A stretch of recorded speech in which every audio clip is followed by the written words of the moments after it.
Hello guys, good to see you back. Today we talk about a technique of spotting similar claims within a paired passage. It happens a lot that in a paired passage you encounter questions that ask you about a claim on which the two authors are having agreement on, or a claim on which the two authors are having disagreement on. So, when you encounter a claim where the two authors are having an agreement on, you're going to find a claim that is supported positively in the same passage, in the same passages, existing in one passage and consistent in the other passage. When you read a paired passage, you start reading passage number one, then passage number two. While you read passage number one, you may encounter claims. Those claims seem to be insignificant for you and for me and for any reader. But once you encounter those claims again while you read passage number two, they're going to look so significant, especially if you encounter the claims as consistent to the same claims in passage one or as controversial to the same claims in passage one. Those are real spots of questions. You can be sure that those claims are going to be natural positions of questions of the conjoined questions between the two passages. So while you read, you have to spot which claims are consistent in both passages and which claims are controversial between the two passages. The question that asks you to figure the claim where the two authors are having disagreement on is usually introducing the controversial claims. And the question that asks you to introduce the claim to which the two answers are having an agreement on is a consistent claim.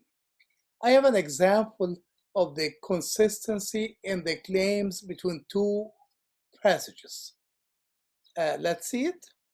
It's a passage. It is not a real passage, but let's read the introduction, guys. Let us read the introduction. Here we go. Passage, let's read the blurb. Passage 1 is adapted from President Ronald Reagan. Ronald Reagan address to the nation on tax reform, May 1985.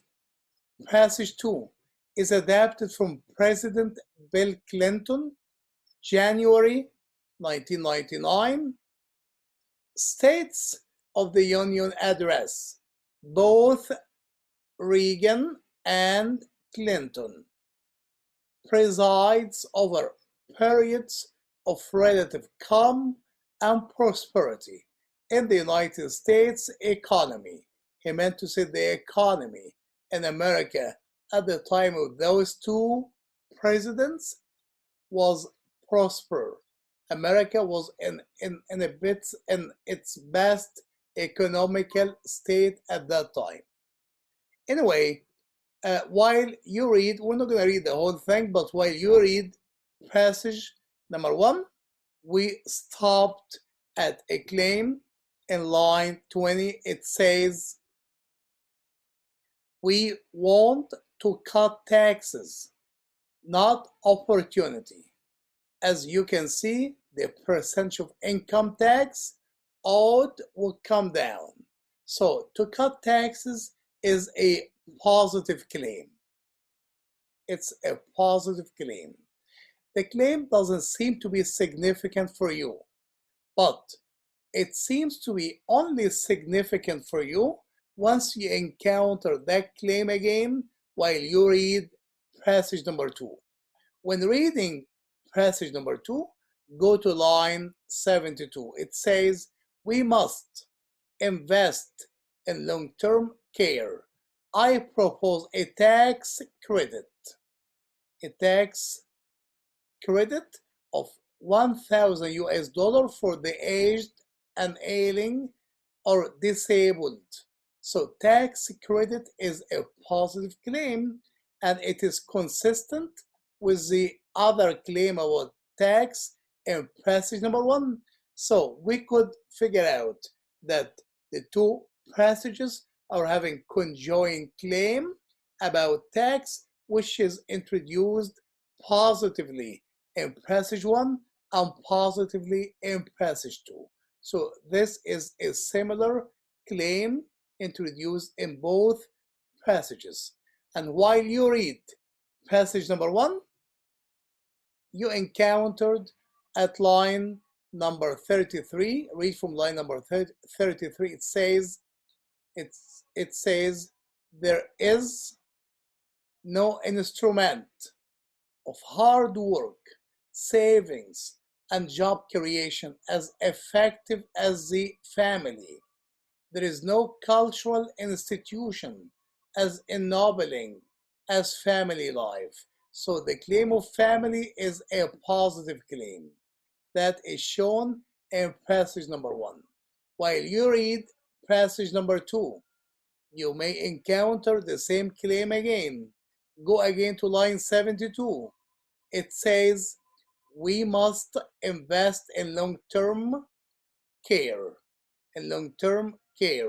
I propose a tax credit of 1,000 US dollar to the aged, the ailing, the sick people, or disabled, and the families. Here is the claim of the families again, who care for them. Long-term care will become a bigger and bigger challenge with the aging of America. So the claim of the families in passage 2 has been introduced positively. Now we can tell that there is one more conjoined claim about families has been introduced as a positive way in passage 1 and also positive in passage 2. So the two passages are having two conjoined consistent claims, one about tax and one about family. And now you can easily be able to answer the question that asks you about the claims or the points on which the two authors are having agreement on. Okay, guys? Thank you. Until we meet again in a new strategy or technique.